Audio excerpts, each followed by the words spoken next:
अस्सलामुअलैकुम, आप देख रहे हैं सेठी से सवाल। मैं हूं सैयद आयशा नाज, मेरे साथ मौजूद है नजम सेठी साहब। अस्सलामुअलैकुम। पाकिस्तान और इंडिया के दरमियान जब से एयर कॉम्बैट हुआ, जिसमें पाकिस्तान की जानिब से कामयाबियों का दावा किया गया, लेकिन भारत की जानिब से ये बात दबाई जाती रही, छुपाई जाती रही, ये कहकर कि नंबर अहमियत नहीं रखते या वक्त आने पर हम तफसीलात बताएंगे। जब उनसे आलमी मीडिया ने तफसीलात पूछी, हमारे वज़ीर आज़म अलबत्ता दावा करते रहे और बताते भी रहे कि पाकिस्तान ने कितने तैयारे भारत के गिराए हैं, जिसके बाद भारत को जगहसाई का सामना तो था, लेकिन जख्मों पर नमक पाशी डोनाल्ड ट्रंप की जानिब से बारहा की जाती रही सीज फायर का क्रेडिट लेकर भारत की जानिब से उसको उस तरह से डिनाई नहीं किया गया, बल्कि ये कहा गया कि पाकिस्तान और भारत के दरमियान कोई तीसरा नहीं आया सीज फायर के लिए। दबे लफ्जों में ही ये बात की जाती रही। लेकिन सेठी साहब, अमेरिकन प्रेसिडेंट डोनाल्ड ट्रंप जो छेड़खानी करते रहते हैं बार बार सीज फायर का तस्करा करके, लगता था कि आहिस्ता आहिस्ता वो इससे पीछे हट जाएंगे, लेकिन वो उससे पीछे हटने के बजाय एक कदम आगे गए और उन्होंने एक डिनर पर यह कह दिया कि पाकिस्तान ने 5 भारतीय तैयारे गिराए हैं, जैसे वो ये मेंशन करना चाह रहे थे और भारत को मजीद छेड़ना चाह रहे थे, उसके जख्म मजीद कुरेदना चाह रहे थे।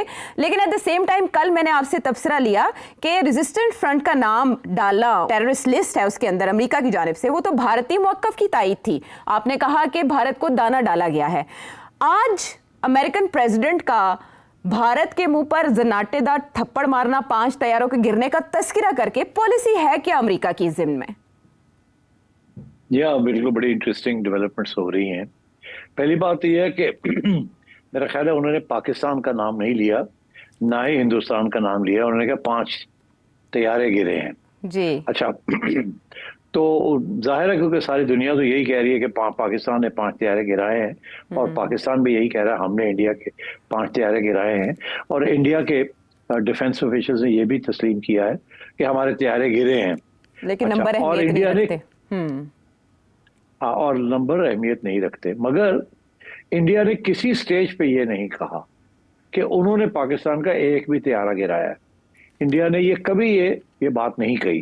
तो इंडिया ने ये बात जरूर कही आयशा कि हमने उनके अड्डों के ऊपर हमले किए हैं और उन्हें वहां काफी तबाही की है, मगर उन्होंने ये कभी नहीं कहा या क्लेम किया कि इंडिया ने पाकिस्तान का कोई तैयारा गिराया।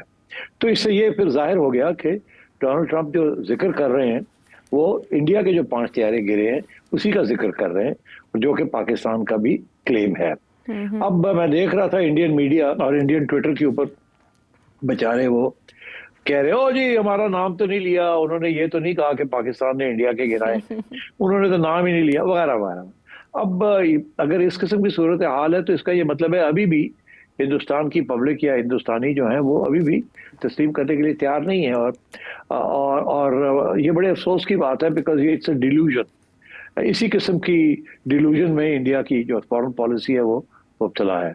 अब इस इशू ये है जो आपका सवाल है कि क्या डोनाल्ड ट्रंप गेम क्या खेल रहा है इंडिया के साथ जी, और नरेंद्र मोदी के साथ खसूसन क्या गेम खेल रहा है। एक तरफ अब पहले उसने ये 1 दफा नहीं 20 दफा 22 दफा 23 दफा यही बात कही है कि मैंने करवाया सीज फायर, हालांकि नरेंद्र मोदी कहता है नहीं हमने नहीं, इसने नहीं कराया। नंबर 1 वो लगा हुआ है वो अपनी। दूसरी तरफ आपने पॉइंट आउट किया कल कि जी उन्होंने ये रेजिस्टेंस फ्रंट के बारे में उनका कह दिया हाँ ठीक है हम कहते हैं कि ये टेररिस्ट ग्रुप है और ये लश्कर तैयबा का है, मगर फिर भी पाकिस्तान का नाम नहीं लिया। मगर फिर भी हिंदुस्तान बड़ा खुश था कि चले जी हमारी कोई बात तो मानी है उसने, और मैंने आपसे कहा कि दाना डाल रहे हैं, कोई ऐसी बात नहीं। आज उसने फिर जैसे आपने बताया कि उन्होंने अब ये कह दिया ये 5 जहाजों की बात कर रही है, जबकि इंडिया खुद तस्लीम अभी नरेंद्र मोदी करने के लिए तैयार नहीं है और इंडिया तो अभी भी किसी बैठे हुए हैं। तो इसका मतलब क्या है कि डोनाल्ड ट्रंप गेम क्या खेल रहा है इंडिया के साथ जी। मैं आपको बताऊं बड़ी सीधी सी गेम है और जिसका उन्होंने ऑलरेडी इशारा कर दिया है, और मैं कल ही किया उन्होंने बड़े वाजे तौर पे ये कह दिया है कि ब्रिक्स को हम नहीं खड़ा होने देंगे। ब्रिक्स जो है अगर वो कोशिश करेगी कि किसी तरीके के साथ अमेरिका और वेस्ट के खिलाफ कोई महाज बनाए तो हम नहीं होने देंगे। और यहाँ तक कि उसने ये भी कहा है कि अगर ये लोग बाज नहीं आते तो हम फौरन इनके ऊपर एक्स्ट्रा 10% टैरिफ लगा देंगे। ये उसके बयान है कल का। अब इसका ताल्लुक क्या है इंडिया के साथ? इसका ताल्लुक ये है कि BRICS is Brazil, India, China Russia, China और बाद में साउथ अफ्रीका। जी। तो ब्रिक्स में India is a founding member of BRICS. तो ये धमकी जो वो दे रहा है, वो चाइना को उसने क्या धमकी देनी है, रूस को उसने क्या धमकी देनी है, वो तो वैसे ही उसकी धमकियों के बाहर है। और साउथ अफ्रीका ने तो आके इतनी सख्त तनकीद की है इसराइल की यूनाइटेड नेशंस के अंदर कि इन्होंने साउथ अफ्रीका को एक्सपेल करने की भी बातें की है अमेरिका ने, कि हम डिप्लोमेटिक रिलेशन खत्म करते हैं साउथ अफ्रीका के वगैरह वगैरह। तो ये India, Russia, China, south Africa, ये तो वैसे ही उसकी बैड बुक्स में। और तो अब सूरत हाल ये है कि ये इंडिया की तरफ इशारा है। और क्या इशारा है? ब्रिक्स वालों ने ये है एज अ प्लेटफॉर्म पे कि डॉलर जो है उसके बरक से एक और करेंसी होनी चाहिए। ये दुनिया की जो डिपेंडेंसी है ऑन द डॉलर, ये कम होनी चाहिए जी। और हम एक और करेंसी बनाएंगे। ये भी ब्रिक्स का एक एजेंडा है, चाइना रशिया का specially. Not dedollarisation but another currency to weaken the dollar. मुतबादिल। तो अब हाँ, मुतबादिल और ऑल्टरनेटिव या सिमल्टेनियस एक और करेंसी। अच्छा। एक जमाने में आयशा पाउंड स्टर्लिंग और डॉलर साथ साथ चलते थे, यूके की करेंसी और डॉलर साथ साथ चलते थे। मगर फिर पाउंड बहुत कमजोर हो गया तो इसलिए वो साथ साथ नहीं चल सके। और वैसे भी they were all European currencies, euro, pound sterling and the dollar, तो आपस में लिंक था इनका। मगर ये जो करेंसी बनाने जा रहे हैं चाइना और रशिया, और ये जो स्विफ्ट बैंकिंग सिस्टम को खत्म करके एक नया बैंकिंग सिस्टम बना रहे हैं, जिसके अंदर आप अमेरिकन बैंकिंग सोर्सेज के जरिए नहीं जाएंगे ट्रांसफर्स ऑफ मनी, और तो आप एक और बिल्कुल ऑल्टरनेटिव फाइनेंशियल सिस्टम भी बना रहे हैं। इसके साथ डॉलर बहुत कमजोर हो जाएगा, डिवैल्यू हो जाएगा, क्योंकि लोग फिर तजारत जो है वो डॉलर में इतनी नहीं करेंगे जितनी इनकी नई करेंसी में करेंगे। और ये ब्रिक्स बढ़ता जा रहा है, पहले 4 थे, फिर 5 हुए, अब पता नहीं और कितने लोगों ने अप्लाई कर दिए, तो पूरा एक ब्लॉक बन रहा है। अच्छा, डोनाल्ड ट्रंप बहुत अपसेट है। उसने कल यही कहा है कि ये ब्रिक्स वाले जो है ना, मैं इनको सॉर्ट आउट कर लूंगा, इनका ख्याल है ये डॉलर को कमजोर करेंगे, एक और करेंसी बनाएंगे, मैं इनको देख लूंगा। और ये ब्रिक्स वालों को मैं वार्निंग देता हूँ कि मैं इनके ऊपर 10% और टैरिफ चढ़ा दूंगा। और बेसिकली वो इंडिया को ये कह रहा है, वो इंडिया की तरफ इशारा कर रहा है कि देखो, तुम इस वक्त एक किश्ती नहीं, तुम तो 3-4 किश्तियों में बैठे हुए हो, ये बंद करो, हमारी किश्ती में आके बैठो, जैसे आपने हमारे साथ वादा किया हुआ है। हमारी किश्ती है क्वाड, एंटी चाइना क्वाड के अंदर आके आपने बैठना है। आप तो ब्रिक्स में भी बैठ गए हैं, आप SCO में भी जाके बैठ गए हैं, आप RIC में भी बैठ गए हैं जाके। ये सारी जो है दे साउथ, ग्लोबल साउथ इंस्टीट्यूशंस। तो Donald Trump and they is very upset. ये इंडिया गेम क्या खेल रहा है? ये एक तरफ तो हमारे साथ क्वाड की बात करता है और दूसरी तरफ ये जाके हथियार भी जहाज फ्रांस से खरीदता है और रूस से लेता है, और S-400 भी रूस से ले रहा है, और उधर चाइना के जो प्लेटफॉर्म्स हैं वहां जाके ये बैठ रहा है। ये कर क्या रहा है? तो Donald Trump is actually criticising India कि भाई तुम फैसला करो, तुम हमारे साथ हो या हमारे खिलाफ हो। नरेंद्र मोदी ने इसको जाके कहा हम आपके साथ हैं।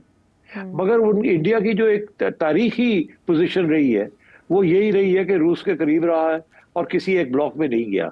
अब उसके लिए प्रॉब्लम आ गई, अब वो जबरदस्ती उसको खींचा जा रहा है दी अदर ब्लॉक, जिसके अंदर ईरान भी है, टर्की भी है, वगैरह वगैरह। और इंडिया जो है इज इन डिफिकल्ट सिचुएशन, और ये डोनाल्ड ट्रंप उसको खींच रहा है कि आप वापस आओ क्वाड के अंदर, इनको छोड़ो। और इंडिया जो है वो उसको वो खींच रहे हैं। पहले वो SCO में है और ब्रिक्स में है, अब वो RIC में, जैसे मैंने कल बात की कि रशिया, इंडिया, चाइना, वो ग्रुप को एक्टिवेट करना चाह रहे हैं, रशिया और चाइना। तो ये हो रहा है, this is global politics now, और इंडिया फंस चुका है इसके अंदर। और ये नरेंद्र मोदी जो है, इसने जो सारी शिफ्ट की है Indian foreign policy towards America, it's in trouble. और डोनाल्ड ट्रंप ये कह रहा है कि भाई आओ, सीधा सीधा आके बैठो हमारे साथ, तो फिर बात आगे बढ़ेगी, नहीं तो फिर ठीक है, देखा जाएगा, मैं भी फिर खेलूंगा आपके साथ। That's what's happening. ये तो आपने पजल सॉल्व कर दिया, क्योंकि हम जानना चाह रहे थे कि चाहते क्या हैं।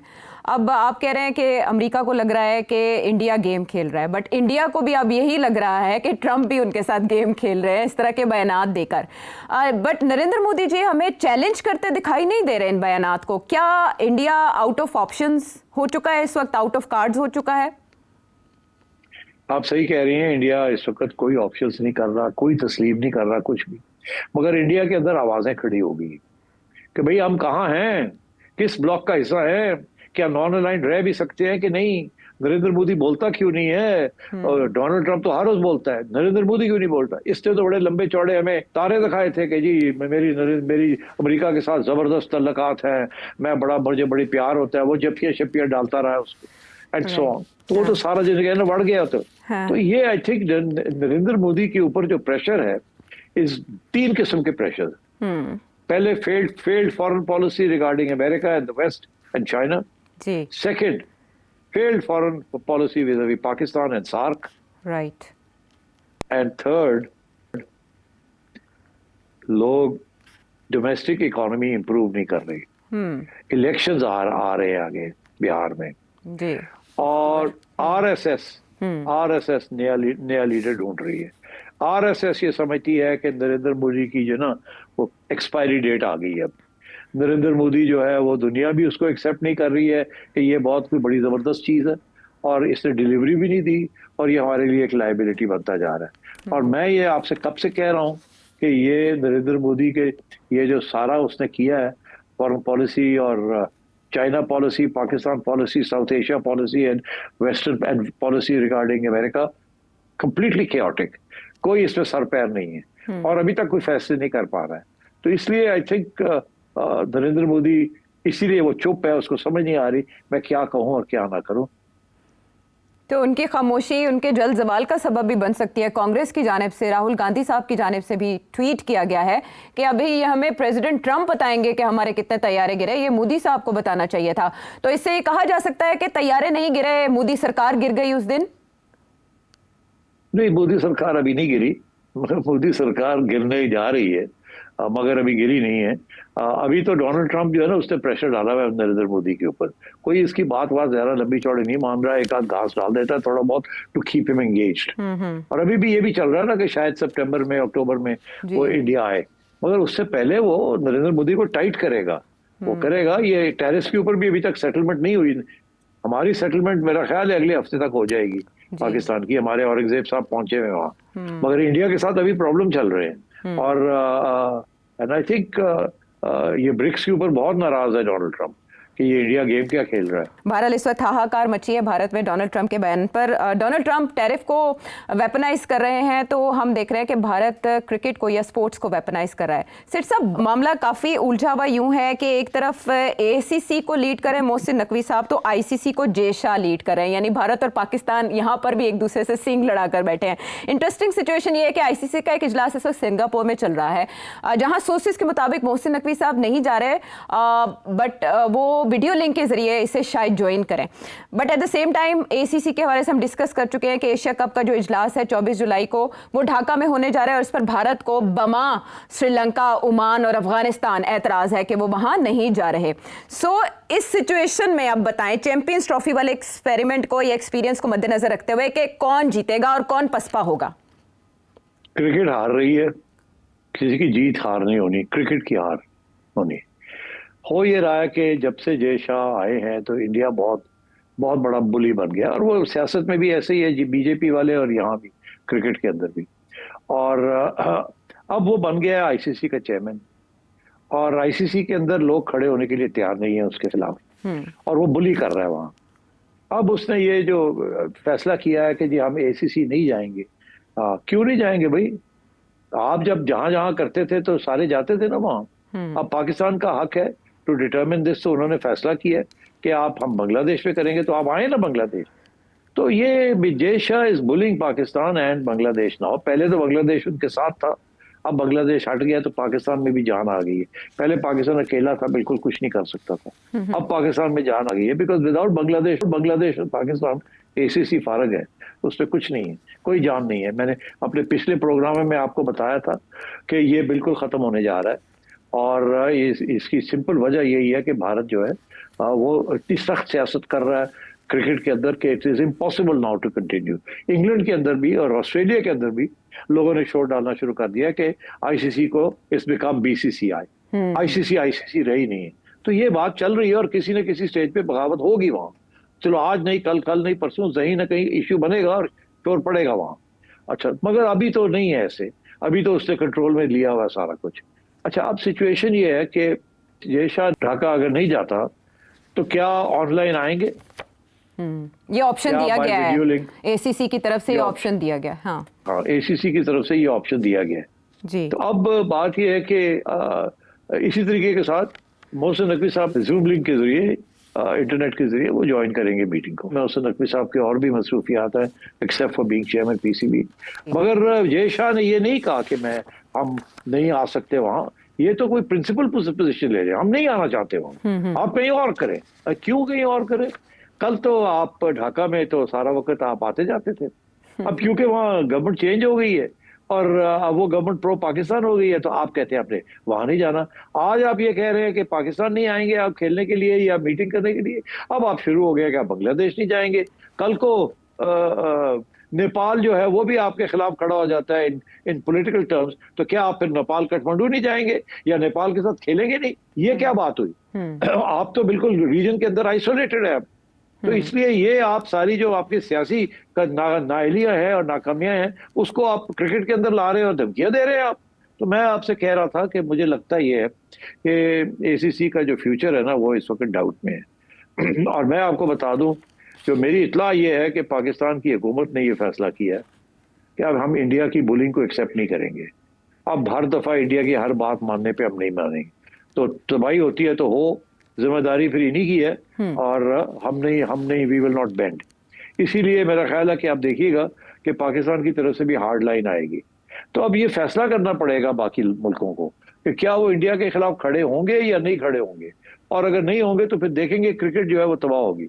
मैं आपको बता दूं, ये आईसीसी के भी जो इवेंट्स है ना, अगर उसमें पाकिस्तान नहीं खेलता और इंडिया पाकिस्तान के मैच नहीं होता तो वो भी आधे रह जाते हैं। उसके अंदर से भी चाम जो है सारा खत्म हो जाता है और वो भी फेल हो जाएंगी। तो इसलिए आई थिंक आईसीसी को खड़ा होना चाहिए, उनको टैकल करना चाहिए इस इश्यू को। बहुत मजाक हो गया है, नहीं तो ये सारी क्रिकेट खराब होने जा रही है, आईसीसी भी खराब होने जा रही है और एसीसी भी खराब होने जा रही है। लेकिन सेठी साहब, एक दफ़ा पहले जब ये एशियन क्रिकेट काउंसिल का मामला ज़ेर गौर आया था, ज़ेर बहस आया था, तो आपने ये सजेस्ट किया था कि श्रीलंका जाके हुकाम से बात करनी चाहिए, उनके बोर्ड के जो हेड हैं उनकी पोजीशन को चैलेंज किया जाना चाहिए, उनके मौक़िफ़ को। अब भारतीय मीडिया जो रिपोर्ट कर रहा है वो कह रहा है कि सिर्फ श्रीलंका नहीं, ओमान और अफगानिस्तान भी हमारे साथ हैं। तो वो आपने जिस लॉबिंग का कहा था, एफर्ट्स का कहा था, वो क्यों नहीं की गई बैक एंड पे? देखिए, मैंने ये भी कहा था, सिर्फ श्रीलंका की बात नहीं की थी, मैंने ओमान का भी जिक्र किया था। मैंने आपसे कहा था कि ओमान तो काफी अरसे तक हमेशा से ही इंडिया का साथ देता है और वहाँ जो उनका क्रिकेट बोर्ड का जो हेड है वो एक गुजराती है और वो बंदा तो बड़ा अच्छा है, मगर वो टोटली जय शाह के साथ है और हमेशा भी इंडिया के साथ होते हैं। तो मैंने कहा था कि आपको थोड़ी बहुत लॉबिंग करके इनको अलग करना पड़ेगा इनसे, जय शाह से और इंडिया से। और अफगानिस्तान का तो सिलसिला बड़ा आसान है, इतना मुश्किल भी नहीं है। अफगानिस्तान को इंडिया गेम्स खेलता है, पैसे मिलते हैं अफगानिस्तान को फ्रॉम इंडिया। आप भी अफगानिस्तान को सीधा कर सकते हैं। मैंने अफगानिस्तान से बड़े अच्छे तल्लुकात बनाए थे, उनकी काफी हेल्प भी की थी जब मैं चेयरमैन था और उन्होंने तस्लीम भी ये किया था। मगर उनकी मजबूरी ये है कि वो उनके पास कोई पैसा नहीं है खेलने के लिए। उनकी अपनी गवर्नमेंट उनको मतलब छोटा मोटा सपोर्ट करती है but they are not really interested. उनकी क्रिकेट टीम बेचारी, वो तो आना जाना ही रहना, उनका खाना पीना ही इंडिया में है, दिल्ली में है एंड एल्सवेयर। तो वो तो बिल्कुल डिपेंडेंट है कंप्लीटली ऑन इंडिया, बीसीसीआई। तो अगर पाकिस्तान थोड़ी हलचल करे तो अफगानिस्तान को दूर कर सकता है, मगर उसके लिए पाकिस्तान को काबुल में भी बात करनी पड़ेगी। काबुल से एक इशारा हो कि अफगानिस्तान क्रिकेट टीम को सीधे हो जाएंगे, सीधे पाकिस्तान के साथ आ जाए। तो ये भी वही मसला है, पाकिस्तान को अपने तल्लुकात जो हैं, they have to improve the relations with the Afghan government and now that they have good relations with Bangladesh, उन्होंने देख ही लिया कि आपके साथ आ गए हैं ऑन क्रिकेट ऑल्सो। तो ये अफगानिस्तान को न्यूट्रलाइज करना इज नॉट डिफिकल्ट। ओमान में भी मोर डिफिकल्ट बिकॉज हमारे कोई खास ओमान के साथ लेना देना नहीं है और वो बंदा भी जो है एक्स इंडियन ही है, तो वो तो रहेंगे उनके साथ, but he is a small member, उनके पास कोई खास अहमियत नहीं है, उनकी वोट है मगर अहमियत नहीं है। अफगानिस्तान को तोड़ना चाहिए आपको और वो तोड़ भी सकते हैं आप। टॉक टू द तालिबान, उन्हें कहे जी ये सिचुएशन है, मगर तालिबान भी तो आपके साथ गेम्स खेलते हैं ना, वो भी आपको इंडिया को साथ रखना चाहते हैं ना, ताकि वो भी लेवरेजिंग क्रिएट कर सकें आपके लिए। तो ये सियासत चल रही है जिसका सारा असर अब क्रिकेट के ऊपर पड़ रहा है। सेठी साहब के एनालिसिस के मुताबिक सूनर और लेटर ये भारतीय बालादस्ती जो बिग 3 जैसी बालादस्ती है ये अपने अंजाम से ज़रूर दो चार होगी, ये बुत पाश पाश ज़रूर होगा, लेकिन तब तक क्रिकेट दाव पर लगी रहेगी। वापस आते हैं प्रोग्राम में हम एक ब्रेक के बाद।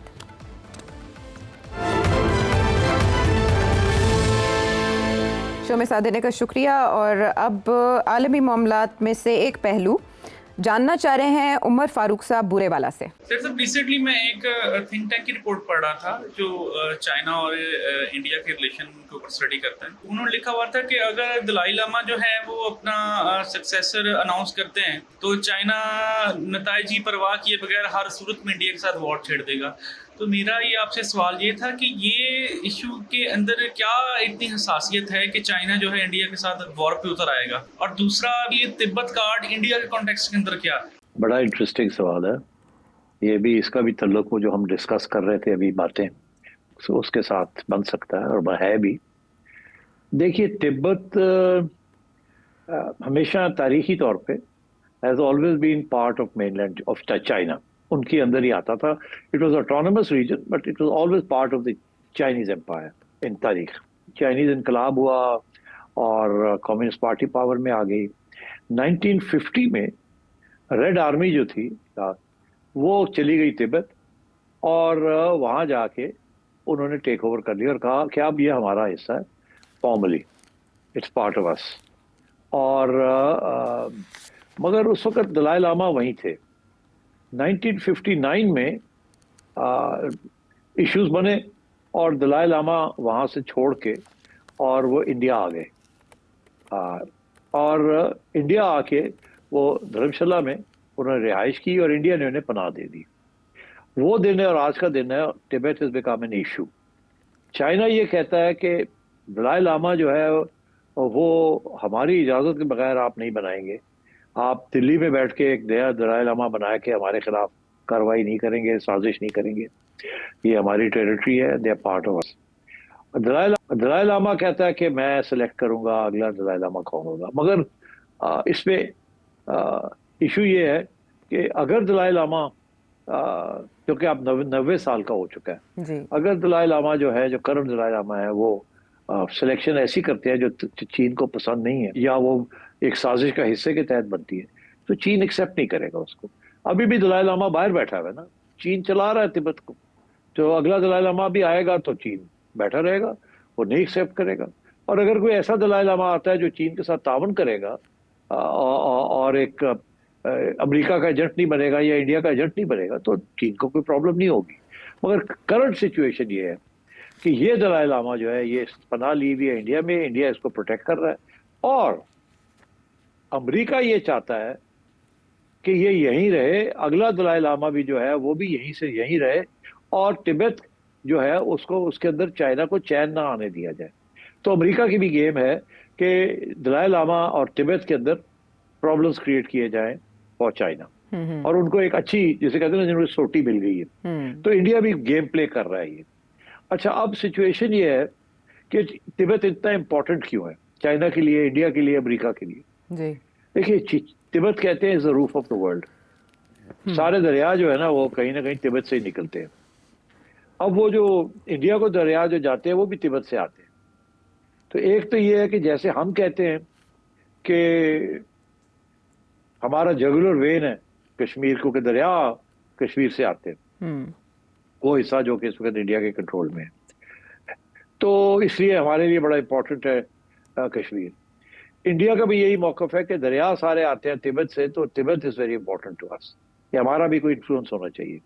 हालांकि कभी भी इन्फ्लुएंस से ज्यादा इंडिया ने ये कभी नहीं कहा कि तिब्बत इंडिया का हिस्सा है। चाइना ने हमेशा ये कहा कि तिब्बत जो है वो चाइना का हिस्सा है और इंडिया ने ये तस्लीम भी किया हुआ है। अच्छा, अब सिचुएशन ये है कि कुछ इलाके ऐसे हैं जो कि एक ज़माने में तिब्बत का हिस्सा थे, जो कि अब इंडियन प्रोविंसेस बन चुके हैं, और वो है अरुणाचल प्रदेश वगैरह, और एक बॉर्डर, लंबा चौड़ा बॉर्डर बन गया है बिटवीन चाइना एंड इंडिया, जो कि सारी तिब्बत का बॉर्डर है। तो that is known as a line of actual control. इन दोनों साइड ने किया है कि लाइन ऑफ एक्चुअल कंट्रोल है, मगर डिस्प्यूट्स अभी हैं on the areas around that line of actual control. अब मगर वो सारे का सारा तिब्बत है। अब तिब्बत जो है is a buffer zone between China and India. China का और कोई बॉर्डर नहीं है जो इंडिया के साथ लगता है, सिवाय तिब्बत के. Tibet is the border of China and India. जैसे कि कल बात हो रही थी कि इजराइल जो है वो गोलान हाइट्स में और सीरिया के दरमियान एक बफर जोन ड्रूज की बनाना चाहता है और अपनी ये बफर जोन हमेशा ऐसे ही था. अंग्रेजों ने जब पाकिस्तान और इंडिया को आजाद किया था तो उनका ये ख्याल था कि अफगानिस्तान जो है वो रूस और इंडिया के दरमियान एक बफर जोन होगी. बफर जोन्स ये इंपॉर्टेंट थी विद ग्रेट एम्पायर्स कि वो आपस में लड़ाई झगड़े ना करे, दरमियान में कोई न्यूट्रल किस्म की टेरिटरी होनी चाहिए ताकि वहां बैठ के कोई बातचीत हो तो कर सके. उसको ना इधर का होना चाहिए ना उधर का. बफर जोन्स, ये लड़ाई झगड़े रोकने के लिए बफर जोन्स, ये तारीखी एक पस मंजर है.